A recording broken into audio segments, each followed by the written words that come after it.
નમસ્કાર દર્શક મિત્રો, બીએન ન્યૂઝમાં આપનું સ્વાગત છે. આપ નિહાળી રહ્યા છો બીએન ન્યૂઝ સુરત.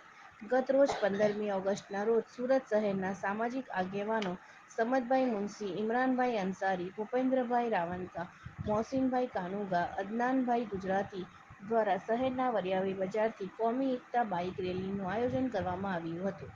તેમાં શહેરના રાજકીય તથા સામાજિક આગેવાનો જોડાયા તેમજ સુરત શહેર પોલીસના સાથ સહકારથી કોમી એકતાની રેલી સફળ રહી હતી. Bureau report BN news Surat.